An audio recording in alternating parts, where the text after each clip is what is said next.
Whenever I get into a movie, I really begin to drill down and try to understand what makes the world interesting, whether it's, you know, firefighters for backdraft or, you know, NASA and the astronauts.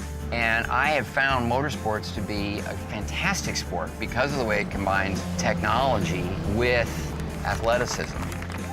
They're a little bit like Iron Man. I mean, they're just operating in just a absolutely, you know, cutting-edge machinery.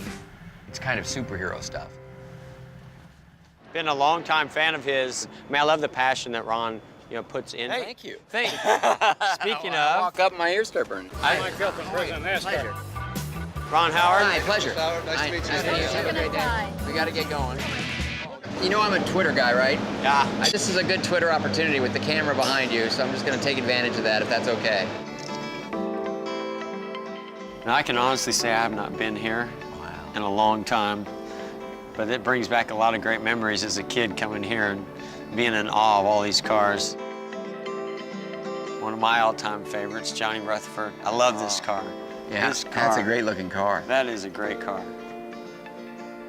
Was there a point when you were a kid where it clicked in your mind, you could do it for a living, that was the dream, but that it was a realistic one? The year I graduated from high school, my goal was to spend that summer racing as much as I could and see how racing was going to work out over the next maybe 3, 4, 6 months. And right away, things just start happening, and they happen fast. The young man who grew up in Indiana because that was one of the few states that allow a 13-year-old to drive a sprint car. Jeff Gordon has won. Once I went down south and started racing down there, I knew the first year, I was like, wow, this is my goal, this is my dream, this is where I want to be. To me, all people that have success have some common denominators in there that drive them, that they become passionate about something, that they're willing to do more than just the average person. But I took to it right away. I loved it. I loved being behind the wheel of that car, controlling it, trying to make passes on my competitors, seeing that checkered flag wave, and I was the first one across it. A couple years later, it was getting a trophy of the cute girl kissing me on the cheek. Those moments made me enjoy what I was doing, feel confident what I was doing, and when it came time to push harder than the other kids, I was open to doing it, and that continued. So I'm sure you must have some similar stories like that as well. Well, I took to it immediately. I mean, I always loved it. My earliest memories are all happy and I grew up on stages like this. I divide my time between, you know, working on sound stages, going to school at the studio, and then about a third of the year I'd usually go to public school. Now, did kids recognize you? Oh, yeah, yeah. That had to be interesting. Well, it was, yeah, interesting's the word. I used to get, I'd kind of get bullied a little bit. Really? Yeah, I'd be tested almost every time I'd come back. This is Andy Griffith days? Yeah, in some form or another. And sometimes it would lead to, you'd have to fight.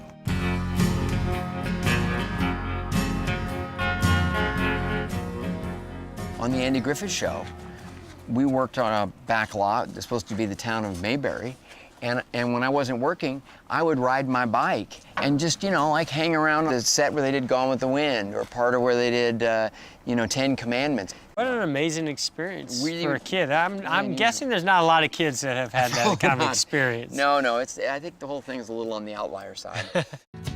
This became a place I've really understood. The other thing could be, it was fun, I liked it, but that was a little more mysterious and confusing, frankly, than the very complex world of making movies and television shows, which I grew up in. As sort of volatile as that can be, I always feel like I have my bearings. Interesting. Almost always. Yeah. Almost. But I don't really have a performer's personality. And I think from early on, I was always interested in the whole process. I directed my first movie was for Roger Corman, Grand Theft Auto, which had a lot of car crashes in it. You might appreciate. Who knew that it was going to come full circle? And so I really had just found it and never really looked back, even though I continued acting on Happy Days for another 4 or 5 years after that. In my mind, I'd found the thing that I really wanted to do. What I discovered with movies is that each one's like an adventure. And car! I've had so many amazing life experiences because of the kinds of movies and stories that I've chosen to work on, that's in and of itself addictive. And cut!